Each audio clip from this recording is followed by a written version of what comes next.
Shalom, horas bagi kita Bapak Ibu, Saudara-saudari yang dikasih oleh Tuhan Yesus Kristus dimanapun kita berada. Berjumpa lagi di jam Jepek Alai Maripola. Sebelum saya menyampaikan firman Tuhan, terlebih dahulu kita berdoa. Bapa dalam surga, kami bersyukur buat kasih karunia Tuhan yang menyertai kami. Kami mau mendengarkan firman Tuhan, berfirmanlah Tuhan, kami telah siap mendengarkannya. Dalam nama Yesus Kristus kami berdoa. Amin. Bapak Ibu Saudara-saudari yang dikasih oleh Tuhan Yesus Kristus, firman Tuhan yang ditetapkan untuk kita pada hari ini tertulis dalam 1 Samuel pasal yang ke-17 ayat yang 45, demikian bunyi firman Tuhan. Tetapi Daud berkata kepada orang Palestin itu, "Engkau mendatangi aku dengan pedang dan tombak dan lembing, tetapi aku mendatangi engkau dengan nama Tuhan semesta alam, Allah segala barisan Israel yang kau tantang itu." Demikian bunyi firman Tuhan. Saudara-saudari yang dikasih oleh Tuhan Yesus Kristus, kesombongan, sikap meremehkan karena punya power, punya kuasa, punya kekuatan dalam hidupnya, seringkali banyak kita jumpai.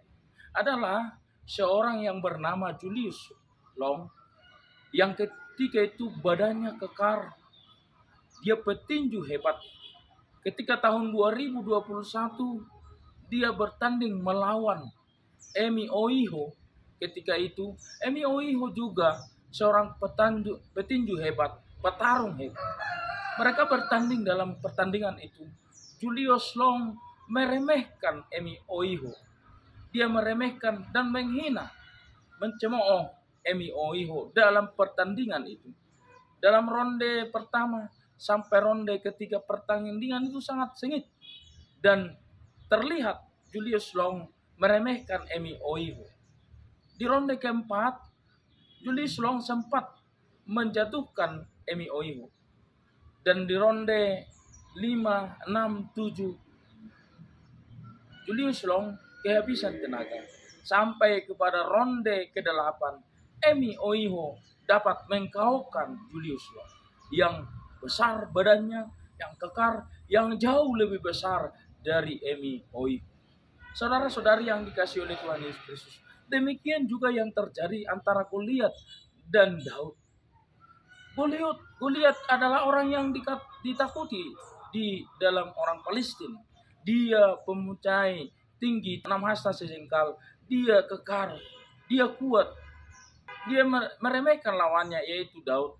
Tetapi Daud yang percaya kepada Tuhan, yang mengandalkan Tuhan dalam hidupnya, dan yakin karena Goliat telah meremehkan dia, karena dia masih muda, masih kemerah-merahan, dan parasnya elok, sehingga Goliat meremehkan dia. Dan Daud berkata dalam firman Tuhan ini, "Engkau membawa pedang, tombak, dan lembing, tetapi aku mendatangi engkau dengan nama Tuhan."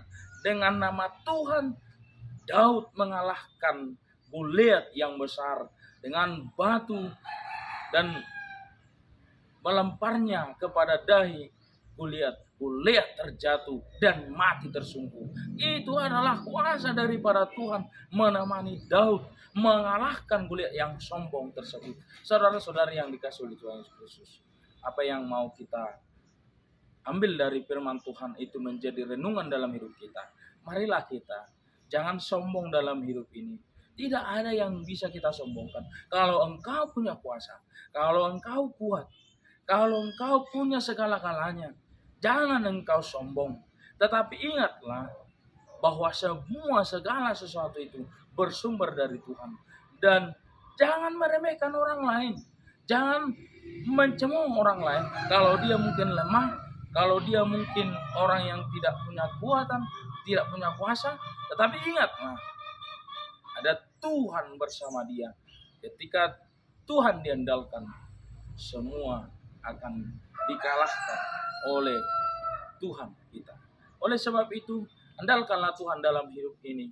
Dalam segala apa yang kau miliki, hanya berserah kepada Tuhan saja. Karena Tuhanlah tempat perlindungan kita. Tuhan Yesus memberkati, kita berdoa. Kami bersyukur Tuhan buat firman Tuhan yang telah kami dengarkan. Biarlah firman bertumbuh berakar dalam hidup kami. Dalam nama Yesus Kristus kami berdoa. Amin. Oros.